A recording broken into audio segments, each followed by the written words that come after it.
ఆంధ్ర రాష్ట్రం అంతటా స్వర్ణాంధ్ర స్వచ్ఛాంధ్ర కార్యక్రమం జరుగుతూ ఉంది. అందులో భాగంగా ఈరోజు నెల్లూరు నగరపాలక సంస్థ పరిధిలో 10 ప్లేసెస్లో సైకిల్ ర్యాలీలు మరియు చెట్లు నాటే కార్యక్రమాన్ని టేకప్ చేశాము. గౌరవ జిల్లా కలెక్టర్ గారి యొక్క ఆధ్వర్యంలో ఈరోజు బట్వాడిపాలెం సెంటర్ నుంచి ఎస్పీ బంగ్లా వరకు సైకిల్ ర్యాలీ నిర్వహించడంతో పాటు మున్సిపల్ కార్పొరేషన్ కార్యాలయ ప్రాంగణంలో చెట్లు నాటే కార్యక్రమం కూడా జరిగింది. ఈ నెల యొక్క సాసా యొక్క థీమ్ క్లీన్ ఎయిర్, అంటే స్వచ్ఛమైన గాలి మనం అందరం కలిగి ఉండడం అనేది ఈ కాన్సెప్ట్. స్వచ్ఛమైన గాలి కావాలంటే గాలి అనేది కాలుష్యం కాకుండా చూసుకోవాలి. దానికి ముఖ్యంగా డీజిల్ పెట్రోల్ వాహనాల బదులు ఎలక్ట్రిక్ వాహనాలు వాడడం, అదేవిధంగా చిన్న చిన్న దూరాలకు 2 వీలర్స్ బైక్స్ వాడే బదులు సైకిల్స్ వాడడం, వీలైనంత వరకు ఇంకా తక్కువ దూరాలు అయితే కాలినడకన వెళ్ళడం ద్వారా ఆరోగ్యంగా ఉంటుంది. అదేవిధంగా వాతావరణం కూడా కాలుష్యం కాకుండా ఉంటుంది. దాంతోపాటు చెట్లను మనం నాటడం ద్వారా చెట్లు ఆ వాతావరణంలో ఉన్నటువంటి కార్బన్ డైఆక్సైడ్ని అబ్జర్వ్ చేసుకొని ఆక్సిజన్ని రిలీజ్ చేస్తాయి. కాబట్టి ఎక్కువ చెట్లు ఉంటే కనుక మనకి కార్బన్ డైఆక్సైడ్ కావచ్చు, కార్బన్ మోనాక్సైడ్ అనేది వాటి యొక్క శాతం తగ్గుతుంది. ఆ విధంగా వాతావరణంలో ముఖ్యంగా గాలి ఎప్పటికప్పుడు ప్యూరిఫై అవుతుంది. కాబట్టి ప్రజలందరూ కూడా, ముఖ్యంగా నెల్లూరు జిల్లా ప్రజలు, ఇది మంచి సీజన్, మనకి వర్షాలు పడుతూ ఉన్నాయి కాబట్టి ఇన్ని చెట్లు వీలైతే అన్ని చెట్లు నాటండి.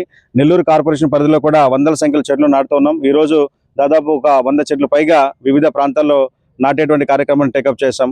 ప్రజలందరూ కూడా చెట్లు నాటే కార్యక్రమంతో పాటు వాతావరణ కాలుష్యాన్ని తగ్గించే మార్గాలను పాటించాలని చెప్పి ఎలక్ట్రికల్ వెహికల్స్ని, సైకిల్స్ని వాడాలని చెప్పి సందర్భంగా ప్రజలందరికీ విజ్ఞప్తి చేస్తున్నాను. మరొక ముఖ్య అంశం, మనకి వర్షాలు మొదలయ్యాయి. సాధారణంగా నెల్లూరు జిల్లాకి ఈ అక్టోబర్ చివరి వారం నుంచి నవంబర్, డిసెంబర్ మాసాలు ఎక్కువ రెయిన్ఫాల్ ఉంటుంది. అయితే ప్రజలందరూ కూడా అప్రమత్తం ఉండాలి. నిన్న కూడా రంగనాయకులపేట దురదృష్టవశాత్తు ఒక గోడకూలి ఒక వ్యక్తి చనిపోవడం జరిగింది. అయితే ఎక్కడైతే పూరిళ్లలో కావచ్చు, డైలాప్టెడ్ కండిషన్లో శిథిలావస్థలో ఉన్నటువంటి ప్రజలు, మీ ఇల్లు కనుక శిథిలావస్థ ఉన్నాయి అనేటువంటి ఎటువంటి చిన్న అనుమానం మీకు వచ్చినా సరే దయచేసి వెంటనే ఆ ప్రదేశాలు ఖాళీ చేసి సంబంధిత రెవెన్యూ అధికారులు కానీ, మున్సిపల్ అధికారులు తెలియజేసినట్లయితే తాత్కాలిక ఆవాసాలు ఏర్పాటు చేస్తాము. ఎవరు కూడా శిథిలావస్థ ఉన్నటువంటి భవనాల్లో నివసించకండి. అవి శిథిలావస్థ ఉన్నటువంటి భవనాలు ఎక్కువ రెయిన్ఫాల్ వలన అవి డైలాప్టెడ్ కండిషన్లో ఉండే పడిపోయి ప్రమాదాలు జరుగుతున్నాయి. కాబట్టి ప్రజలందరూ కూడా జాగరూకత ఉండాలి, అందరూ కూడా అప్రమత్తంగా ఉండాలి. అదేవిధంగా కార్పొరేషన్లో ఉన్నటువంటి ఇంజనీరింగ్, టౌన్ ప్లానింగ్, ముఖ్యంగా శానిటరీ సిబ్బంది ఎప్పటికప్పుడు ఈ ఆక్రమణలు కానివ్వండి, ఎక్కడైతే వాటర్ స్టాగ్నేట్ అవుతుందో వాటన్ని తొలగిస్తున్నాం. అదేవిధంగా ప్రజలు కూడా అప్రమత్తంగా ఉండి ఎక్కడ ఏదైతే ఇబ్బందులు ఉన్నాయో వెంటనే నెల్లూరు కార్పొరేషన్ కార్యాలయానికి తెలియజేయవలసిందిగా.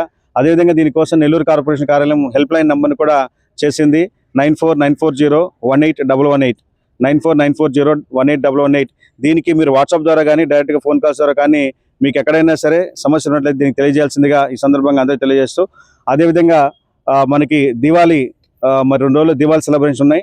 అందరూ కూడా దివాళీ సందర్భంగా ఈ ఫైర్ క్రాక్స్ని వెలిగించడంలో కానివ్వండి, కాల్చడంలో కానివ్వండి, అందరూ కూడా క్షేమంగా ఉండాలని చెప్పి అందరికీ కూడా దీపావళి శుభాకాంక్షలు తెలియజేస్తున్నాను.